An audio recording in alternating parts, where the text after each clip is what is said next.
AP మాజీ ముఖ్యమంత్రి YS Jaganmohan Reddy party YSR Congress ఘోర పరాజయాన్ని మూటకట్టుకుంది. గత ఎన్నికల సమయానికి 151 సీట్లతో తిరుగులేని ఆధిపత్యాన్ని చెలాయించిన వైసీపీ 5 సంవత్సరాలకే ఘోర పరాభవాన్ని మూటకట్టుకోవడానికి అనేక కారణాలు దోహదపడినప్పటికీ ప్రధానంగా ఒక్క నిర్ణయం మాత్రం వైఎస్ జగన్ కొంప ముంచేసింది అని రాజకీయ విశ్లేషకులు అభిప్రాయపడుతున్నారు.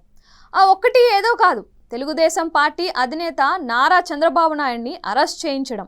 స్కిల్ డెవలప్మెంట్ స్కామ్ కేసులో అవినీతికి పాల్పడ్డారు అంటూ చంద్రబాబు నాయుడిని అరెస్ట్ చేయడమే కాకుండా వ్యవస్థలను మేనేజ్ చేసి 53 రోజుల పాటు రాజమండ్రి కేంద్ర కారాగారంలో ఉంచారు. లేని కేసులో చంద్రబాబు పాత్ర ఉన్నట్లు సృష్టించడమే కాకుండా కావాలనే అన్ని రోజులు జైల్లో ఉంచినట్లు రాష్ట్ర ప్రజలందరికీ స్పష్టమైంది. తమిళనాడులో ఈ తరహా కక్ష సాధింపు రాజకీయాలను చూశారు. కానీ అటువంటి కక్ష రాజకీయాలకు ఏపీ 5 సంవత్సరాల నుంచి వేదికగా మారింది. ఈ తరహా పోకడలను వద్దనుకున్న ఆంధ్రులు తెలివిగా నిర్ణయం తీసుకున్నారు. అధికార పక్షానికి అనుకూలంగా ఓటు వేసిన వారు తాము ఓటు వేశామని చెబుతారు. కానీ ప్రతిపక్షానికి ఓటు వేసిన ఆంధ్రులు ఆ విషయాన్ని గుమ్మనంగా ఉంచారు.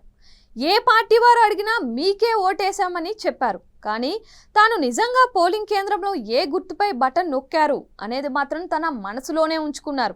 కక్షలు, కార్పణ్యాలు, చంద్రబాబు అరెస్టుతో పాటు ఇతర ప్రతిపక్ష నేతలపై కేసులు, సిబిఐతో అర్ధరాత్రి వేళ తలుపులు బలవంతంగా తెరిపించడం, అరెస్టులు చేయించడం, సామాజిక మాధ్యమాల్లో సరదాగా పెట్టుకునే పోస్టింగ్స్ కూడా షేర్ చేయకుండా కట్టడి చేసేందుకు అరెస్టులు చేయించడం, ఇలాంటివన్నీ కూడా జగన్ ఓటమికి ప్రత్యక్ష కారణాలయ్యాయి. ప్రధానంగా చంద్రబాబు అరెస్టు తమకు అధికారాన్ని దూరం చేసిందని వైసీపీ నాయకులు కూడా ఒప్పుకుంటున్నారు.